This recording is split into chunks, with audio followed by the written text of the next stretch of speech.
Good evening to all of you students. Hope all of you are fine and healthy. So today's video is basically about the pie chart. Pie chart diagram, how to draw, already I have told. Today pie chart will be given and some questions will be given. You have to find out the answer by seeing the pie chart. Very small video. So let's start. So the first question, as you can see, the marks obtained by Sam in an examination. So this is the pie chart about the marks obtained by Sam. Sam is the student in an examination. There are 5 subjects: English, Math, Science, Bengali, and SST means Social Science. So out of 200 marks, you can see English 105, Maths 150, Science 120, Bengali 180, and SST 125. So these are the marks obtained by Sam. Now based on this, you have 5 questions. So first question is find the total marks obtained. Since you know all these marks, so total marks obtained means you have to add 125 plus 105 plus 150 plus 120 plus 180. If you add all this, your total answer will come 680.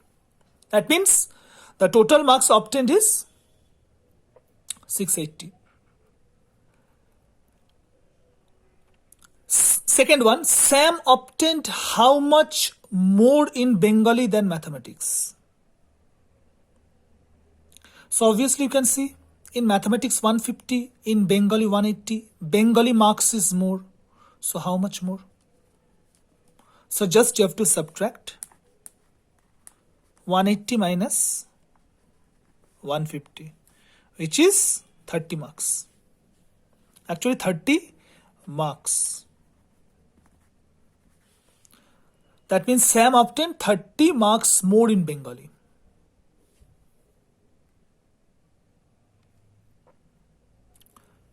Third one.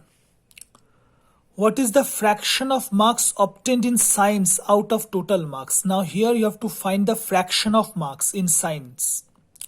So to find out the fraction, first of all you have to know the total marks. So in question number 1 already I have found out the total marks. And you have to find out the fraction of marks obtained in science. That means 120. Science marks is 120. So how to find out the fraction? So at the numerator it will be 120. This is the science mark. And below the total marks, 680. So this is the fraction of marks obtained in science. Now we can cancel. 0 gets cancelled. Here with 2 I can cancel. 2 6 is 12. And here 2 means 34. Again I can cancel with 2. 2 3s are and 2 17s are. That means 3 by 17. Okay. Whenever you are required to find fraction of marks, below, that means in the denominator there will be total marks, and at the numerator there will be the marks. Whatever the subject will be given, that marks you have to write. Here it is given science, so I have written science, 120 marks. If it is given maths, you have to write down 150 by 680, like this. 4. In which subject Sam obtained highest marks? So clearly from the pie chart you can see highest marks is Bengali. So in which subject, only you have to write down the subject name.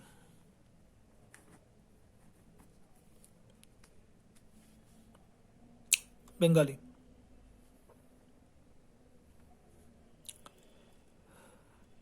Next question is on the next page.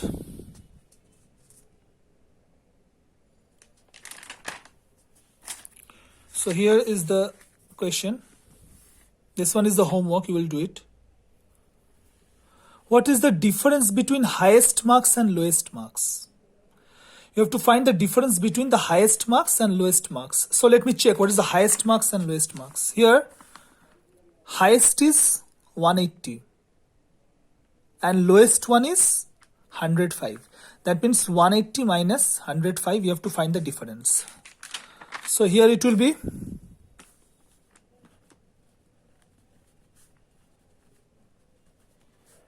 so 75. So like this way, one pie chart will be given and some questions will be given. You have to find out.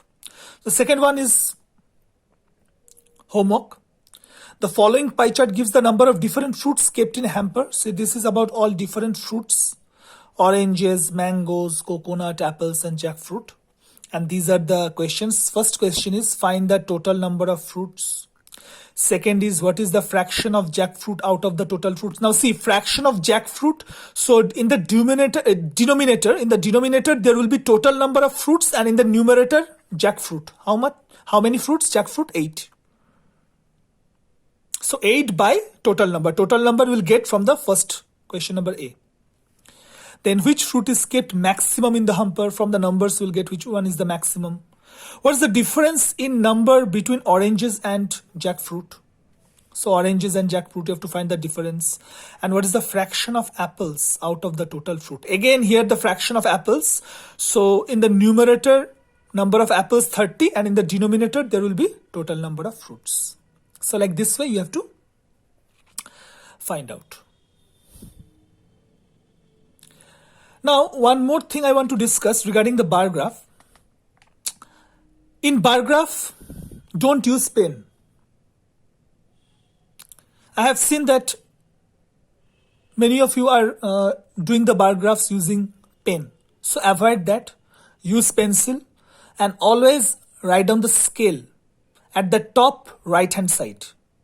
Okay? And one more thing that I want to discuss here regarding the gap that you are putting. Now gap means suppose you are drawing the two lines here, this one and this one. Okay. Now this one is the 0 point. This one is X and this one is Y, and here you have to write down the scale. This one is about scale. Now whenever you are taking gap, take equal gap. Now what is the meaning of equal? Suppose I am taking a gap of 10. So here 10 like this, 20, 30, 40, 50 like this way. Suppose you are taking a gap of 20. Then what will take?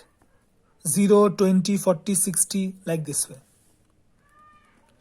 Now in some of the bar graphs I have seen that you are doing like this way. Here suppose 0.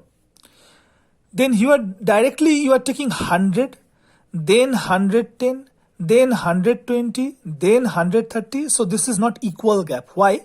Here it is equal. 10, 10 gap. 100, 110, then 110, 120, 120, 130. These are equal gaps. But here you see, it is not equal. Here 0, after that you have taken 100. That means here it's a gap of 100. And after that it's a gap of 10, 10. So this is not correct.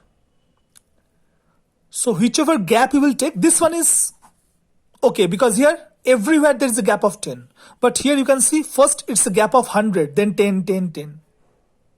So try to avoid this one. Always you take equal gaps. And at the right hand side, write down scale and use pencil. Okay? So this one is the homework. We'll get the PDF. So today up to this much. Thank you.